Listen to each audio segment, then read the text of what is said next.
Hello friends, welcome to our YouTube channel math solution by Rameshwar sir. आज का हमारा new topic है algebraic expression, बीजीय व्यंजक। इसमें अभी तक इसके पहले आपने क्या किया होगा, सिंपल मल्टीप्लाई डिवाइड किया होगा, संख्याओं का गुणा भाग किया होगा, जैसे 2 × 4 = 8, इस टाइप का मल्टीप्लाई किया होगा।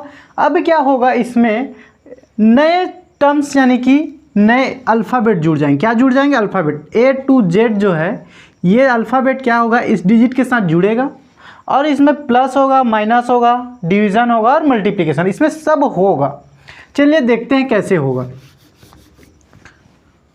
इसके पहले आप कुछ नाम स्पेसिफिक टर्म्स उसे सीख लीजिए, जैसे 0, 1, 2, 3, 4, 5, 6, 7, 8 और 9।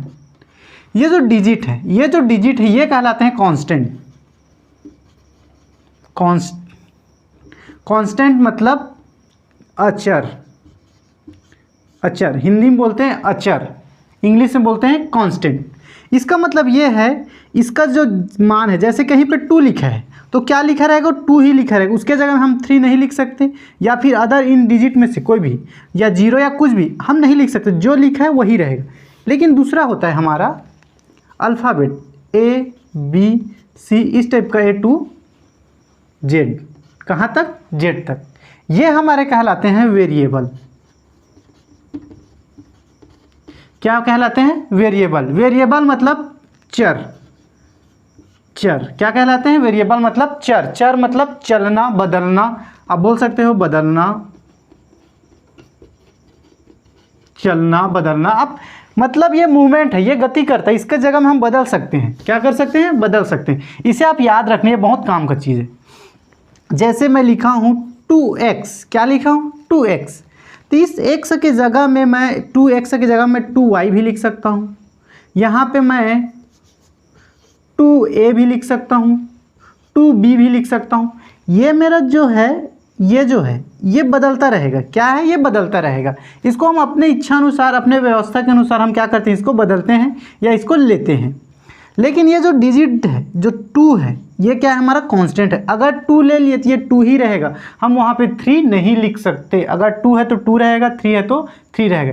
इसे याद कर लीजिए, इसे नोट्स कर लीजिए। ये इंपॉर्टेंट पॉइंट है, ये नोट में लिख लीजिए, नोट में लिख लीजिए, ये इंपॉर्टेंट है। ठीक है, चलिए इसे अब हम कुछ और सॉल्व करते हैं। जैसे एग्जाम्पल मेरा दिया हुआ है 2x है। अगर इसके साथ मैं 2 का मल्टीप्लाई करूं तो आंसर क्या होगा मेरा? 2 से मैं 2 का मल्टीप्लाई करूं। हाँ, एक चीज़ और, ये जो कांस्टेंट टर्म है, कांस्टेंट टर्म का कांस्टेंट टर्म के साथ मल्टीप्लाई होगा, डिवाइड होगा, एडिशन सब्ट्रैक्शन होगा। ठीक है, और वेरिएबल का वेरिएबल के साथ ज़्यादातर। तो इसमें 2 2 क्या होगा? 4 होगा। 2 2 4, और x है तो यहाँ पे क्या आ जाएगा? x आ जाएगा। ठीक है, वहीं मैं 2x प्लस मैं 2x लिखूंगा तो ये क्या हो जाएगा? 2 और 2 4 हो जाएगा, और x है तो x है। ठीक है, और ऐसा नहीं हो सकता कि 2x प्लस 2y।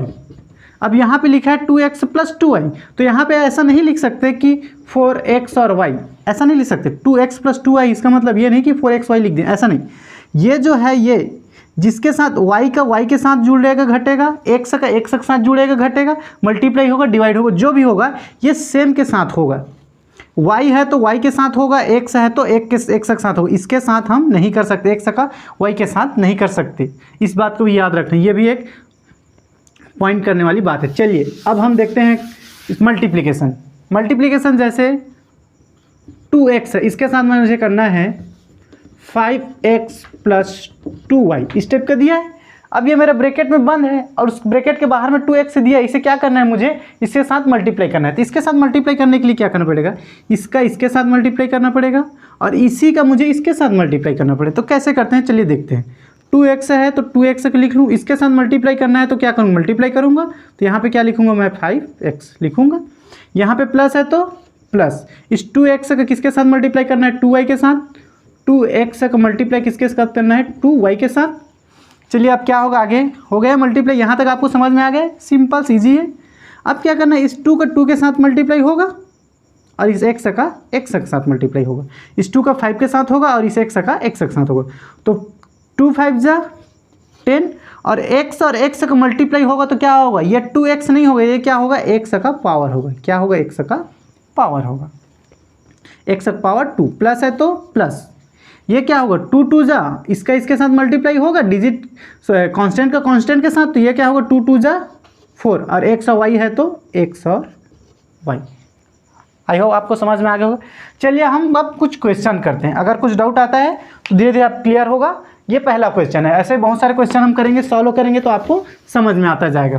तो ये हमारा दिया हुआ है, ये हमारा क्वेश्चन दिया हुआ है, क्वेश्चन है multiply the given expression by each other, पदों का आपस में गुणनफल ज्ञात कीजिए। ये हमारा दिया हुआ है।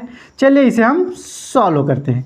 इसे सॉल्व करने के लिए क्या करना है आपको, ये पीछे का जो डिजिट दिया हुआ है, जो पीछे का ब्रैकेट में दिया हुआ है, कोष्टक में दिया हुआ है, उसे क्या करेंगे आप 2 बार लिख लेंगे सेम को, और उसके बाद क्या करना है, एक बार इसके साथ मल्टीप्लाई करना है, एक बार इसके साथ मल्टीप्लाई। चलिए देखते हैं। तो यहाँ पे मैं इसे 2 बार लिख लूँ पीछे साइड को, 3x प्लस का 2 एक हो गया, दूसरा 3x प्लस का 2, इसको मैंने 2 बार लिख लिया, एक बार यहाँ और एक बार यहाँ। अब क्या करना है, इस 2x के साथ इसको मल्टीप्लाई करना है। 2x को मैंने यहाँ लिख लिया और 7x को मैं यहाँ लिखूँगा। प्लस है तो प्लस, 7 है तो 7, यहाँ प्लस है तो यहाँ प्लस, यहाँ 7 है तो यहाँ 7। अगर यहाँ पे माइनस रहता तो यहाँ पे माइनस लिखता। चलिए अब सेम यहाँ पे हमने किया था वैसे ही क्या करना पड़ेगा, इसे हमें मल्टीप्लाई करना पड़ेगा। अब मल्टीप्लाई कैसे होगा, इस 2x के साथ इस 3x का मल्टीप्लाई होगा, इस 2x के साथ इस 2 का मल्टीप्लाई होगा। वैसे ही इस 7 का मल्टीप्लाई इस 3 के साथ 3x के साथ होगा और इस 7 का मल्टीप्लाई इस 2 के साथ होगा। चलिए इस मल्टीप्लाई करते हैं। तो ये हो जाएगा 2x मल्टीप्लाई 3x, प्लस है तो यहाँ भी प्लस है और यहाँ भी प्लस है तो प्लस, इस 2x किसके साथ होगा, 2 के साथ मल्टीप्लाई, 2x मल्टीप्लाई ये 2x यहाँ हो गया। अब यहाँ पे क्या है 2 है तो यहाँ पे 2, प्लस है तो प्लस, इस 7 के साथ इस 3x के साथ मल्टीप्लाई होगा, 7 मल्टीप्लाई 3x होगा, दोनों जगह प्लस है तो यहाँ पे प्लस, 7 का किसके साथ मल्टीप्लाई होगा, इस 2 के साथ। यहाँ तक आपको समझ में आ गया। सिंपल, इस 2x का 3x के साथ मल्टीप्लाई है, 2x के साथ 3x का, इस 2x का 7 के साथ 2 के साथ मल्टीप्लाई हुआ, प्लस है तो प्लस, इस 7 का 3x के साथ मल्टीप्लाई, 7 का 3x के साथ मल्टीप्लाई, इस 7 का 2 के साथ मल्टीप्लाई, 7 का 2 के साथ मल्टीप्लाई। चलिए अब इसे हम मल्टीप्लाई करते हैं।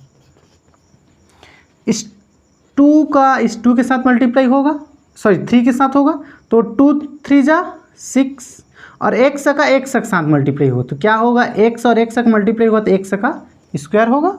चलिए प्लस है तो प्लस, यहाँ पे 2 का 2 के साथ मल्टीप्लाई होगा, x नहीं है तो x ऐसे ही रहेगा तो 2 2 जा 4, x है तो x, यहाँ पे प्लस है तो प्लस, इस 7 का इस 3 के साथ मल्टीप्लाई होगा तो क्या होगा, 7 3 जा 21, x है तो एज इट इज x, कुछ नहीं है तो x ऐसे ही रहेगा, प्लस है तो प्लस, 7 2 जा 14। यहाँ तक समझ में आ गया। अब इसको हम ऐसे ही लिखेंगे सामने वाले को 6x का स्क्वायर, क्योंकि x का स्क्वायर है इधर और किसी भी स्क्वायर नहीं, इसलिए इसको ऐसे ही लिखेंगे। प्लस है तो प्लस, देखिए ये भी प्लस है और ये भी प्लस है, 4x और 21x। मैंने क्या कहा था, x के साथ जुड़ेगा और y के साथ और z के साथ, लेकिन उसके लिए पावर भी हमारे क्या होना चाहिए, सेम होना चाहिए, घात सेम होना चाहिए। हमने पिछले क्लास में देखा है पावर सेम होना चाहिए जुड़ने के लिए। तो देखिए यहाँ का पावर कुछ नहीं मतलब 1 है, यहाँ कुछ नहीं मतलब 1 है, पावर सेम है तो क्या हो जाएगा, जुड़ जाएगा। 4x में मैं 21x को जोड़ूंगा तो क्या हो जाएगा 25x प्लस ये 14 का 14 एज इट इज़ रहेगा। ये है 6x square plus 25x plus 14, यही क्या है हमारा फाइनल आंसर है।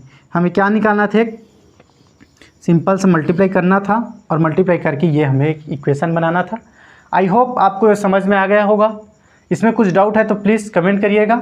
इसमें बस आप याद रखना कांस्टेंट और वेरिएबल, इस चीज़ को याद रखना, ये बहुत इंपॉर्टेंट है इसमें आज के क्लास में। चलिए आगे हम और इसे सॉल्व करेंगे, नेक्स्ट क्लास में करेंगे। Thank you for watching.